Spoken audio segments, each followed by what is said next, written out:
நகரத்தார்கள் அலுவலகம் வணக்கம். மேடையில் அமர்ந்திருக்கும் சான்றோர்களுக்கு பணியுடன் வணக்கங்கள். அறிமுக கூட்டம் எந்த ஒரு பதவியை நாடி நிற்கும் போதோ இல்லை ஏதாவது ஒரு பதவியை கேட்கும் போதோ உங்களை பற்றி நீங்கள் சொல்லிக்கொள்ள வேண்டியது அவசியம். அதுவும் நகரத்தார்களிடையே இது ஒரு முக்கியமான ஒரு பகுதியாகும்.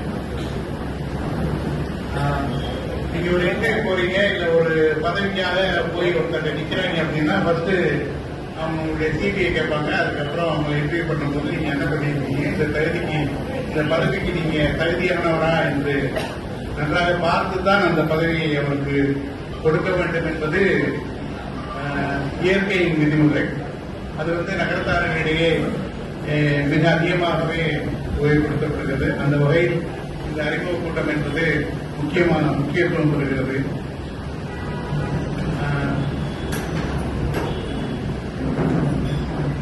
என்னை அறிமுகப்படுத்துறதுக்கு முன்னாடி ஒரு சிவி கொடுக்குற மாதிரி எல்லாருக்கும் ஒரு புக்கு கொடுத்துட்டோம். அதுல இதனால் வரைக்கும் என்னால் முடிந்த அளவிற்கு நகரத்தார்களுக்கோ இல்லை சமூகத்திற்கோ எந்த அளவிற்கு என்னால் உதவி செய்ய முடியுமோ இல்லை எந்த அளவுக்கு அவர்களோடு சேர்ந்து இந்த சமூக வளர்ச்சியில் பாடுபட முடியுமோ என்பதை சொல்லியிருக்கிறேன். அது காலத்தின் கட்டாயம். அந்த வகையில் அந்த இன்ட்ரோடக்ஷன் ரொம்ப முக்கியமாக இருந்தது. குயிக்கா ஒரு 2-3 பாயிண்ட் மட்டும்தான். தேவக்கோட்டையில் பிறந்தவன். தற்போது எனக்கு 72 வயசாகுது. 1954 என்னுடைய பர்த். அண்ணாமலை செட்டியார் நாச்சமை ஆட்சி அவருடைய மகன், 3வது மகன். என்னுடைய சகோதரிகள் நாங்கள் மொத்தம் 10 பேரு. இப்ப நான் 3வது மகனாக பிறந்தவன். இது ஒரு ஷார்ட்டா தேவகோட்டையில் கல்வி கன்று அதுக்கப்புறம் பல ஊர்களில் சென்று பணிபுரிந்திருக்கிறேன். முக்கியமா ஷார்ட்டா சொல்ல போனா ஒரு 50 வருடங்கள் நிதி சம்பந்தப்பட்ட பேங்க் நிதி நிறுவனங்களில் பணிபுரிந்து ஓய்வு பெற்றிருக்கிறேன். 20 வயதில் எனக்கு பணிப்பயணம் தொடங்கியது. 70வது வயதில் அதை முடித்துக் கொண்டு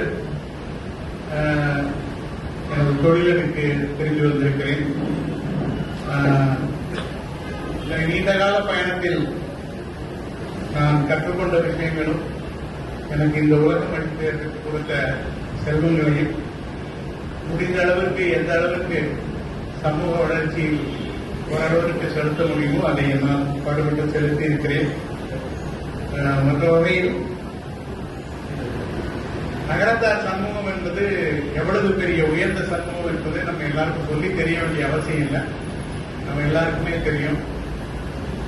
ஒரு பெரிய ஒரு ஹீரோக்கள் தான் இருந்த ஒரு சமூகத்தில் இன்னைக்கு இருக்காங்க எல்லாரும்.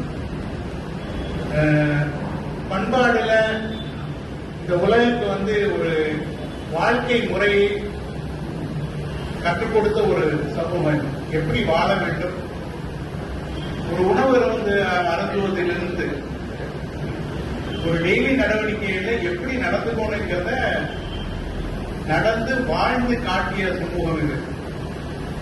அதனால இன்னைக்கு நம்ம ஒரு தனி பேரை சொல்வதை விட நகரத்தார் என்று சொல்வது நமக்கு எல்லாருக்குமே ஒரு தனி அங்கீகாரமும் பெருமையும் இந்த இடத்தில் கிடைத்துக் கொண்டிருக்கிறது என்பது உண்மை. இன்னைக்கு நீங்க ஒரு கவர்மெண்ட் டிபார்ட்மெண்ட்டுக்கோ இல்ல எந்த டிபார்ட்மெண்ட்டுக்கோ போய் உங்க பேரை சொன்னாலும் சரி அவங்க நகரத்தார் புரிஞ்சுக்குவாங்க. இன்னொன்று, நீங்க நகரத்தார் என்று அறிமுகம் செய்து கொண்டால் உங்களுக்கு கிடைக்கக்கூடிய மரியாதை என்பது வேறு விதமாகத்தான் நிச்சயமாக இருக்கும். அந்த அளவுக்கு இது உயர்ந்த சமூகம்.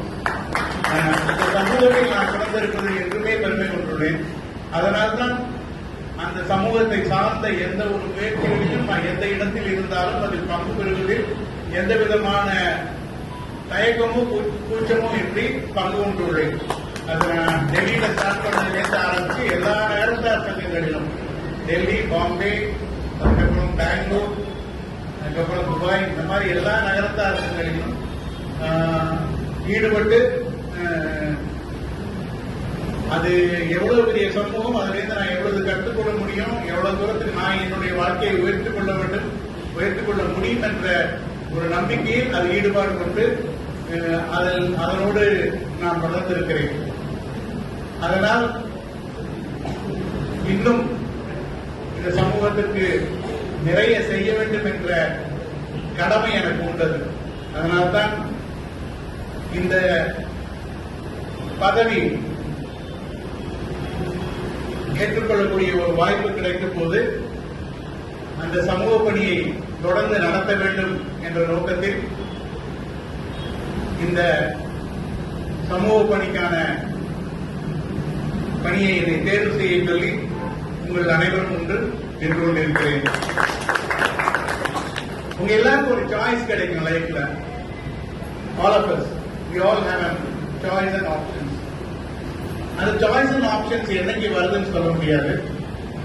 பட் ஆனா அது வரும்போது அதை சூஸ் பண்ணிக்க வேண்டியது உங்களுடைய சொந்த முடிவு. You have a choice and you want to choose or not. அது உங்களுடைய நிலைமையை பொறுத்து, உங்களுடைய மனப்பான்மையை பொறுத்து. அது மாதிரி இந்த சாய்ஸ் என்கிட்ட வரும்போது என்னுடைய வயசு, எனக்கு இன்னைக்குள்ள கமிட்மெண்ட், எனக்கு இன்னைக்குள்ள என்னுடைய சூழ்நிலைகள், இதை பொறுத்து எங்கிட்டையும் ஒரு சாய்ஸ் இருந்தது, whether to take it or not. அந்த சாய்ஸ்ல I decided that I will take it. ஏன்னா நான் வளர்ந்து வந்த காலங்களில் எல்லாம் நான் கத்துக்கினது, ஒரு லைஃப்ல நீங்க if you want to be successful or if you want to be really meaningful to your life, somewhere around அதுல ஒரு சேலஞ்ச் இருக்கணும். அந்த சேலஞ்சான பொசிஷனை நீங்க எந்த ஒரு காலத்திலையும் ஒத்துக்கிட்டு அதை மீட் அவுட் பண்ணினா தான் அது சக்சஸ். அந்த சக்சஸ்ங்கிறது இந்த சொசைட்டிக்கு ஏதாவது ஒரு வகையில உபயோகமாக இருக்க வேண்டும் என்பது என்னுடைய நம்பிக்கை. நகரத்தார்கள் பண்பாடுகள் பிரகாரம் நம்ம ஒரு பெரிய சமூகம், மதிக்கப்படுகிற சமூகம். அதை மனதில் வைத்து இந்த தேர்தல் என்பது நம்மிடையே ஒரு கட்டாயமாக திணிக்கப்பட்டுள்ள ஒரு முறையினால் அதை நம்மளால தவிர்க்க முடியாது. அந்த தவிர்க்க முடியாத சூழ்நிலையில் நம் தேர்தலை எடுத்துக்கொண்டுள்ளதால் அதில் சில நல்ல பண்பாடான முறைகளை செயல்படுத்தி இந்த தேர்தலை எப்படி நன்றாக நடத்த முடியும் என்று, எவ்வளவு பண்பாடுடன் நடத்த முடியும் என்று உலகிற்கு காண்பிக்க வேண்டியதும் நகரத்தார்கள் தான். அந்த வகையில் இந்த தேர்தலில் நாம் யாருக்கும் எதிரி இல்லாமல், யாரையும் குறைகள் சொல்லாமல், இதற்கு முந்தைய நிர்வாகத்தையோ இல்லை இதற்கு முந்தைய தலைவர்களையோ எந்த விதத்திலும் பேசாமல் இந்த தேர்தல்களை நடத்தி நம்முடைய ஒற்றுமையை மேலும் வளர்த்துக் வேண்டும். நம்முடைய சமூகம் என்பதே சங்கங்கள் அமைக்கப்படுவதின் ஒரே நோக்கம் நகரத்தார்கள் ஒற்றுமையாக ஒரு இடத்தில் கூட வேண்டும் என்பதுதான். அதனால இந்த சங்கங்கள் என்றுமே நம்மை பிரிக்கக்கூடிய சங்கங்களாக வளரக்கூடாது. எந்த ஒரு அமைப்பும் நம்மளை பிரித்து பார்க்கக்கூடியதாக வளரக்கூடாது. நம்மளை இன்னும் மேலும் சேர்த்து வைக்கக்கூடிய ஒரு முயற்சியாக மாற வேண்டும் என்பதால் தயவு செய்து இதை தேர்தலாக நினைக்காமல் இதை ஒரு தேர்வு செய்யும் முறையாக பயன்படுத்தி இந்த உலகிற்கு தேர்தல்களில் எவ்வளவு நேர்மையாகவும் பண்பாடோடும் நடத்த முடியும் என்பதை நடத்தி காட்டுவதில் நகரத்தார்கள் நிச்சயமாக முன்னோடியாக விளங்குவார்கள் என்று நம்புகிறேன். இந்த ஹோல் திங் எல்லாமே ஒரு ட்ரஸ்ட்ல ஓடுறதுதான். இப்ப நகரத்தார்கள் காசி விஸ்வநாதருக்கும் சிவனுக்கும் எவ்வளவோ பண்ணியிருக்காங்க. கேட்கலாம். அது நம்ம ஒரு வருஷப்படுத்தி பார்த்து பேசுறதுக்கு டைம் இல்லை. ஆனா நிறைய பண்ணியிருக்காங்க, நம்ம எல்லாருக்கும் தெரியும். என்றாவது ஒரு காலத்தில் அந்த சிவனுமே நமக்கு திருப்பி கொடுக்கணும்.